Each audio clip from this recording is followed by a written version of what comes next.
Bismillah ar-Rahman ar-Rahim.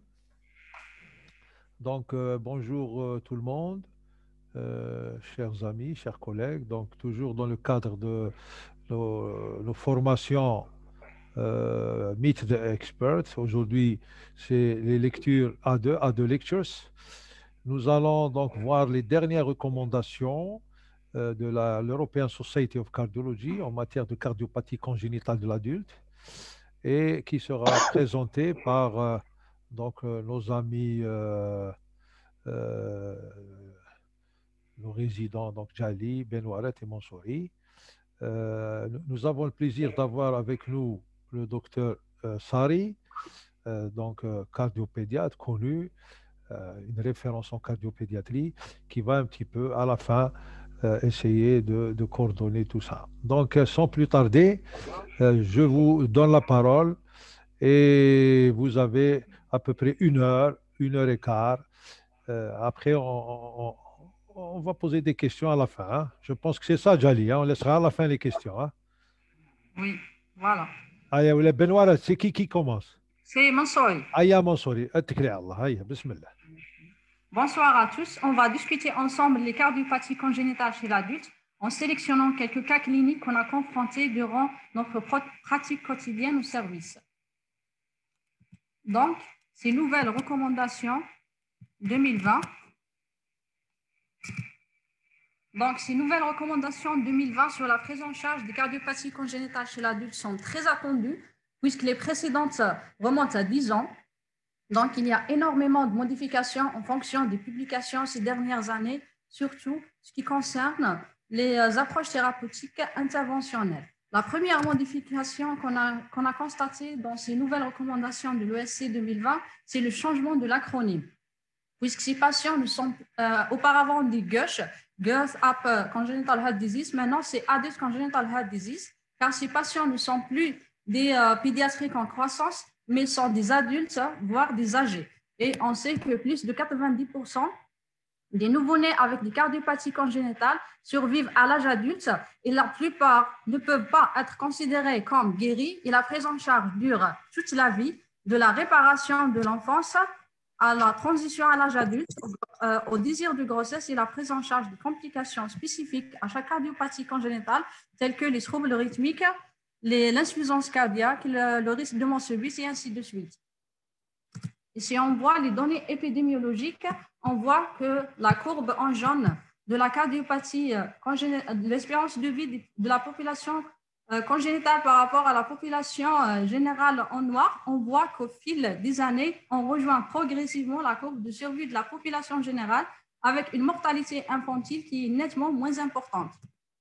Et dans ce papier du Nord-américain, on voit qu'une proportion d'adultes qui croient nettement bien par rapport à la population pédiatrique porteuse d'une cardiopathie congénitale. Donc, même vous êtes des cardiologues généralistes, vous serez amenés à confronter des adultes avec des cardiopathies congénitales, même complexes.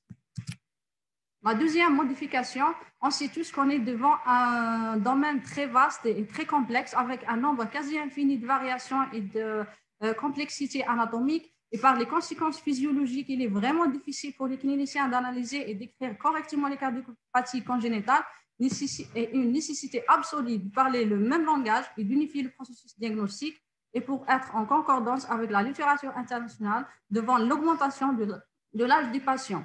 C'est pour cela que l'ESC 2020 propose un ajustement de la complexité de ces malformations puisqu'ils sont déjà définis 3 catégories simple, intermédiaire et complexe, mais en fonction des résultats de la chirurgie publiés très récemment, on a ajusté les catégories des cardiopathies congénitales en tableau des cardiopathies simples, modérées et sévères.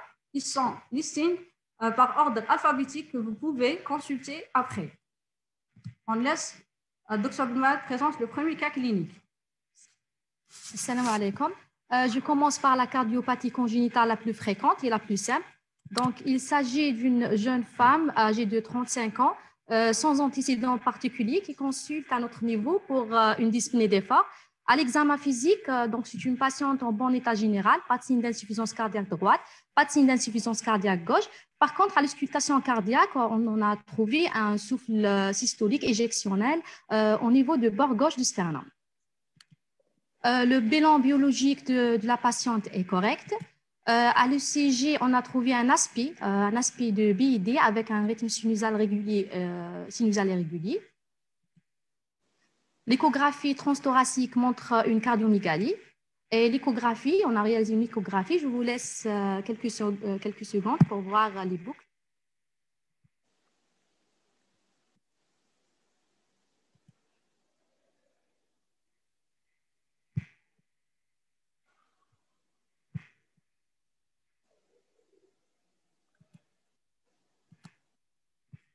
Donc ça, c'est une coupe 4 cavités, apicale 4 cavités. Quand on remarque une dilatation des cavités droites, au Doppler couleur, il y a un shunt, il y a un passage, donc un shunt gauche-droit.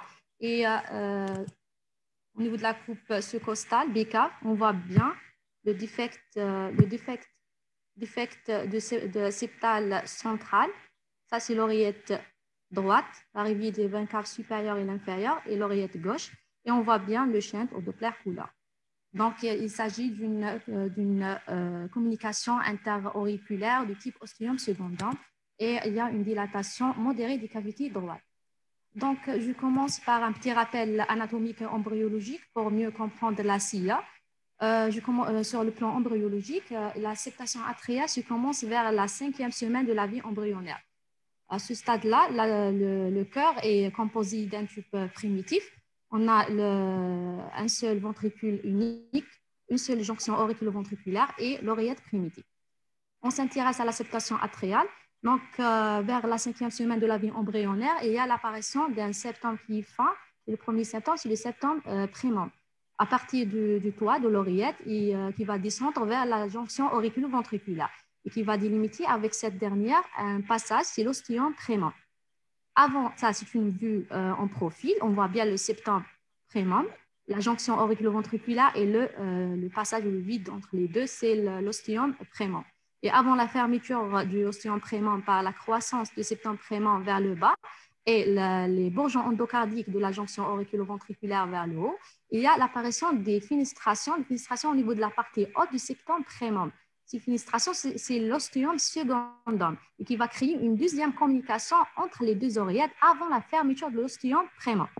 Puis, il y a l'apparition d'un autre septum qui est plus épais que le premier. Et à côté droit du premier, c'est le septum secundum à partir du toit de l'oreillette vers la jonction auriculo-ventriculaire et qui va aboutir à la fermeture de l'ostium secundum, mais en laissant un passage, un tunnel. C'est la foramen ovale perméable qui est une structure fondamentale pour la survie du fœtus. Elle va se fermer après la naissance. Sur le plan anatomique, il y a 4 types de la SIA. On a la SIA ostium prémon, la SIA ostium secundum, la SIA du sinus venosus supérieur et l'inférieur et la SIA du sinus coronaire. La forme la plus fréquente, c'est la SIA du sinus, la SIA ostium secundum, qui représente 80% des cas. C'est une SIA centrale, la SIA au niveau de la fosse ovale. Donc, elle peut être centrale unique ou bien multiple. Et elle est due généralement à la déhiscence du septum prémon le plus souvent, mais parfois le septum secundum ou bien les deux. À l'échographie, le point d'appel de CCA, c'est la dilatation des cavités droites. Ce qu'on voit sur cette coupe, c'est une coupe apicale 4 cavités et une dilatation des cavités droites. On voit le vide entre les deux oreillettes. Et au Doppler couleur, il y a le passage, le shunt gauche, il y a un passage, un shunt entre les deux oreillettes. Mais à l'échographie, au niveau de la coupe, sur la coupe 4 cavités, apicale 4 cavités, il y a des fausses CIA ou bien des faux positifs lorsqu'on voit un vide entre les deux oreillettes parce que le septum il est en arrière, il est en postérieur et en parallèle de fissure du traçant. Donc, il faut multiplier les incidences. Et la coupe la plus importante pour le diagnostic et l'évaluation de ce type de CA, c'est la sous-costale, comme on voit ici, c'est la sous-costale bécave. L'oreillette droite, l'oreillette gauche, la veine supérieure et l'inférieure, et on voit bien le défect central avec le shunt au Doppler couleur. Ici, là, c'est une c'est une échographie transœsophagienne, une coupe à 100 degrés. On voit ici, c'est un exemple de la CIA multiple. Il y a deux chaînes ici, il y a deux défects. Et à l'échographie, à la coupe 3D, c'est une coupe 3D à partir de l'OD, on voit bien le deux défects centrales. Le deuxième type, c'est la CIA de Ostium prémant, qui représente 15% des cas. C'est une CIA basse, en continuité avec les valves auriculoventriculaires. C'est une CIA qui est associée à des malformations des valves auriculoventriculaires. Et on trouve généralement la fente de la valve mitrale. C'est une véritable maladie de la jonction auriculoventriculaire. Donc, il y a aussi les malformations de l'appareil sous-valvulaire et aussi de la chambre sous-aortique. Voilà un exemple, la CIA Ostium prémant, coupe 4 cavités, apicale 4 cavités. On voit bien l'alignement de deux valves auriculoventriculaires. Il y a le défect en continuité avec les valves auriculoventriculaires. Donc, la couleur, on voit le shunt, mais on voit aussi les regurgitations mitrales et tricuspides. Voilà, ici aussi des exemples de la CIA Ostium prémant. Le troisième type, c'est la CIA du sinus venosus. Donc, le plus souvent, elle est supérieure à l'abouchement de la veine cave supérieure, parfois inférieure à l'abouchement de la veine cave inférieure, associée à des retours veineux pulmonaires anormaux. Voilà, c'est une coupe 4 cavités. 4 cavités, apicale 4 cavités, on voit une dilatation des cavités droites, mais le septum interatrial, il est intact. Pas de défect.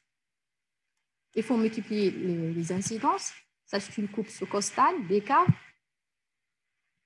Là, on voit bien le défect en continuité avec la veine cave supérieure. Donc, la couleur, on voit bien le shunt gauche-droit, mais on voit aussi le flux de la veine cave supérieure vers l'oreillette droite. Mais généralement, parfois, le diagnostic est difficile et il faut demander d'autres imageries, soit une échographie transœsophagienne, bien le dernier type, c'est la CIA du sinus coronaire. Donc, le diagnostic là est aussi difficile, mais heureusement, elle est rare, elle est inférieure à 1%. Comme vous savez, le sinus coronaire, c'est une structure qui est